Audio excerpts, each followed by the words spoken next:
Demorando um pouquinho aqui, algumas questões técnicas que eu tenho que arrumar para você me ver bem, me ouvir bem e a gente ter uma interação bacana aqui. Vamos nos lembrar sobre o que nós estamos falando. Nós estamos falando sobre Paulo escrevendo a carta aos Efésios. Estamos ali no capítulo 5. Aprendemos algumas coisas importantes nesses últimos dias sobre o quanto a espiritualidade da gente tem que ser prática. Não existe espiritualidade só transcendente, só escondida no coração, aquela que eu só vivo particularmente, ou ainda aquela que eu vivo só na transcendência. Não, espiritualidade é prática, é viva, é diária, é cotidiana, é na ação e em tudo que eu faço. Eu apresento a minha vida como sacrifício vivo, santo e agradável a Deus, que é o nosso culto racional vivido no dia a dia. Eu não sou só cristão quando vou para a igreja. Eu não sou só cristão e não vivo só o evangelho quando eu estou fazendo um estudo bíblico, mas eu vivo o evangelho todo dia, toda hora, em todo momento. Assim como eu não sou separado, corpo e alma, espírito, essa coisa meio assim, vamos cuidar da espírito porque o corpo já foi. Isso é uma grande bobagem. Nós somos um ser único. Assim também o evangelho é único. A gente vive o evangelho em toda a extensão da nossa existência. Aí na quarta-feira falei um pouquinho sobre conhecer a Deus, que essa espiritualidade prática, ela começa a acontecer na realidade de um relacionamento com Deus. Vou andando com Deus, vou conhecendo a Deus, não só teoricamente, mas praticamente, relacionamento, proximidade, interação, isso vai tomando conta da vida da gente e se refletindo nas nossas relações e atividades. Vamos dar uma sequência no texto? Deixa eu ver aqui o que eu tenho para mostrar para vocês. Olha só, não foi para a tela porque agora foi. É a sequência do texto. E na sequência do texto, Paulo diz isso aí, olha, vou ler para você. Não se embriaguem com vinho, que leva à libertinagem, mas deixem-se encher pelo Espírito, falando entre si com salmos, hinos e cânticos espirituais, cantando e louvando de coração ao Senhor, dando graças constantemente a Deus por todas as coisas em nome de nosso Senhor Jesus Cristo. Ponto. Então, nós temos aqui Paulo agora apresentando a prática da espiritualidade que aqueles de Éfeso deveriam viver. Aqui Paulo está dizendo, vivam assim, vivam dessa maneira, vivam desse jeito, comportem-se assim. E aí ele apresenta uma situação bem interessante, dizendo que eles não devem se embriagar com o vinho, mas se encher do Espírito. Por que Paulo toca nesse assunto?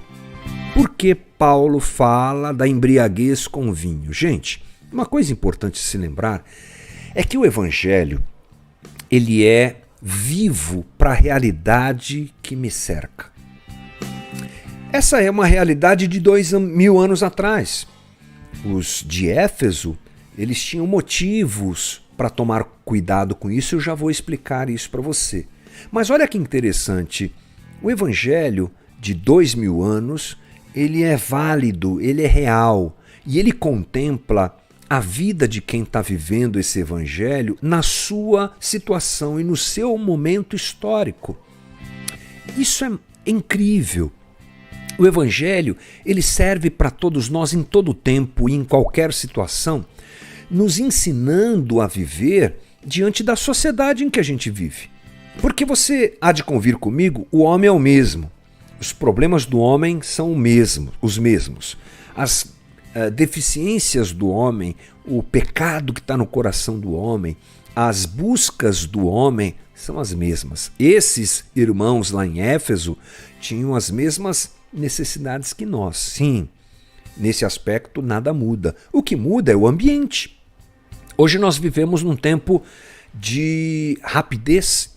Imagine, Paulo escreve essa carta que circula pelas igrejas, incluindo lá Éfeso, e imagina quanto tempo isso demorou. Hoje, o fulano dá um espirro lá na Coreia do Norte, a gente já fica sabendo segundos depois, porque tudo é muito rápido. Mas dentro dessa realidade, dessa distância histórica e de realidade histórica, o problema do homem é o mesmo. Muda o aspecto que o cerca, o entorno do homem muda, mas as deficiências são as mesmas. O coração do homem é o mesmo. Por isso que o evangelho ele é atemporal. Ele não é, como é que eu vou achar a palavra aqui? Modificado diante das circunstâncias. Ele vale para os irmãos de Éfeso, ele vale para a gente. Mas sempre é importante que a leitura do que está acontecendo naquele momento seja feita. Uma leitura correta do texto sempre deve levar em consideração o que nós chamamos de contexto. O texto tem que ser lido dentro do contexto. Que contexto é esse? Bom, vamos nos lembrar, como eu já disse, que essa é uma carta que circulou pelas comunidades fundadas por Paulo, entre elas a comunidade lá em Éfeso. E esse é um contexto greco-romano.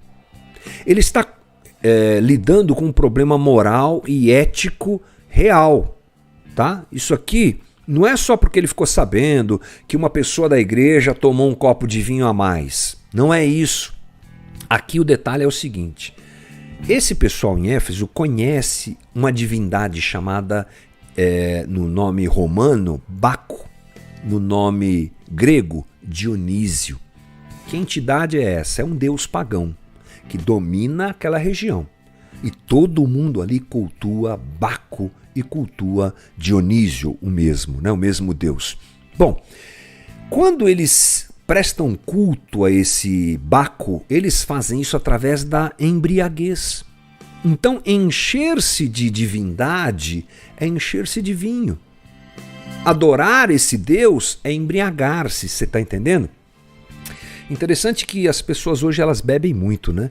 Eu fico espantado assim, só você rodar um pouquinho as redes sociais, rapaz, os caras bebem demais, inventam drinks, cada coisa, cada loucura, e o alvo é, vamos ficar bêbado, vamos sair dessa realidade, com um desejo de, talvez de transcendência, de alívio, ou só de zoação.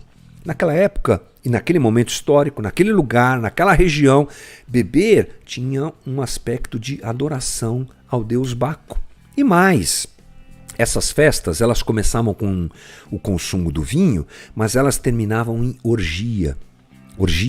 Isso era, vamos dizer assim, institucionalizado.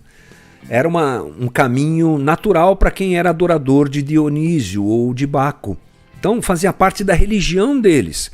No culto a Diana, que também tomava conta daquela região, a orgia acontecia dentro do templo de Diana. As sacerdotisas estavam ali à disposição dos homens que vinham, se deitavam com elas e mantinham relações sexuais dentro do templo, e isso era a adoração a Diana. Beber era adoração a Baco. Está entendendo o que Paulo está explicando para eles? Essa situação é uma situação religiosamente e socialmente aceita. Então Paulo começa esse texto dizendo: não sejam insensatos, procurem conhecer qual é a vontade de Deus. Nós já falamos sobre isso. Diante dessa sociedade que vocês vivem, idólatra, comprometida com essas práticas, fujam disso, porque isso é insensatez. Viver desse jeito é insensatez. Viver de forma sábia é saber a vontade de Deus. E Paulo diz que se eles querem conhecer a vontade de Deus, eles não podem se embriagar com vinho que vai levá-los à libertinagem. Esse é o caminho da idolatria. Então, veja só que interessante. Paulo mostra para eles o entorno que vocês vivem. Prega isso, aceita isso, estimula isso, dirige vocês a isso. Mas o evangelho é outra coisa. Então Paulo está chamando a atenção daqueles homens para uma espiritualidade prática. Agora que vocês conhecem Jesus, agora que vocês foram redimidos por Jesus, não vivam mais desse jeito pregado pela sociedade ou divulgado e aceito pela sociedade. Vivam de maneira diferente. A insensatez surge da embriaguez. Era o caminho para que eles praticassem coisas piores. Aliás, um adendo, Paulo não está de forma nenhuma dizendo ou censurando o consumo de bebida alcoólica. Isso não está no texto bíblico, irmão. Talvez você até gostaria que tivesse, mas não está. Não é isso que Paulo está dizendo. Paulo não está condenando a bebida alcoólica em si, ou mesmo o consumo adequado dessa bebida, limitado, sem exagero da bebida alcoólica. Não é isso que está acontecendo. Paulo está dizendo, não se embriaguem, porque quem se embriaga perde o senso, perde o domínio. Naquela época vai adorar a Baco, vai acabar se deitando com as sacerdotisas, coisa que não é muito diferente de hoje. Porque a embriaguez gera insensatez, gente fazendo aquilo que não deve, porque perdeu o controle da própria mente, perdeu o controle do próprio corpo, não é? Se tornando alguém manipulável, que não pensa. E evangelho tem a ver com pensar, tem a ver com culto racional. Então Paulo diz, se existe alguma coisa que... Ok, tivemos uma queda na nossa conexão, mas fui avisado que está tudo bem. O que eu estava dizendo é que uma espiritualidade bíblica genuína, ela nos traz a condição, ou nos solicita, nos pede, nos impõe, até diria, a condição de a gente não perder o bom senso, não perder o controle do que está acontecendo. E vivermos dentro desse controle. É isso que é importante. Outra coisa também é que Paulo está dizendo que essa influência do sistema que nos cerca é muito perigosa. E a gente tem que estar sempre de olho nisso. O sociólogo Zygmunt Bauman diz assim, viver entre uma multidão de valores, normas e estilos de vida em competição, sem uma garantia firme e confiável de que estamos certos, é perigoso e cobra um alto preço psicológico. Sabe o que Bauman está dizendo? Que tudo que está ao nosso redor nos influencia. E a espiritualidade prática, a espiritualidade vivida, não é, no Evangelho ou dentro do Evangelho, ela nos requer essa análise. O que está acontecendo? E firmeza, eu vou por aqui. Ainda que todo mundo vá por ali, eu vou por aqui. Então, na contramão de se encher de bebida alcoólica e praticar aquelas coisas, Paulo diz, encham-se do Espírito. Deixem-se encher do Espírito. É um termo no grego, um verbo que está no imperativo e na voz passiva. Deixem-se encher do Espírito. Não são vocês que se enchem, é Deus que enche vocês, mas deixem Deus encher vocês do Espírito. Quando eu vou pelo caminho que a sociedade prega, quando eu vou pelo caminho que a religião predominante prega, quando eu abraço a voz do entorno e ela toma conta de mim, na maior parte das vezes eu estou me afastando do Evangelho. E esse caminho, a contramão desse caminho, é que permite que o Espírito me encha. Não é? É a ruptura com valores, com imposições, com regras, com normas que são apresentadas para nós todos os dias, que são contrárias ao Evangelho. Não quero isso. Não quero me embriagar, lembrando dos nossos irmãos em Éfeso. Não quero me deitar com a sacerdotisa, eu quero viver o Evangelho. É isso que Paulo sugere, é isso que Paulo dirige os seus amigos, irmãos a fazerem. Para me encher, devo estar vazio do que me enchia. É uma mudança, né? Sai Baco e vem o Espírito Santo. Né? Sai Dionísio e vem o Espírito Santo. É esse caminho, então, que uma espiritualidade prática requer de nós. O caminho da observação, o caminho da mudança, o caminho do não, o caminho do abraço aos valores, às verdades do Evangelho, fundamentados nos pilares, nas colunas do Evangelho. A gente vai andando e vivendo a espiritualidade que Deus nos dá, que Ele quer que a gente viva todos os dias e que Deus nos dê graça para que isso aconteça. Esse foi o nosso cotidianamente, aliás, o nosso novamente,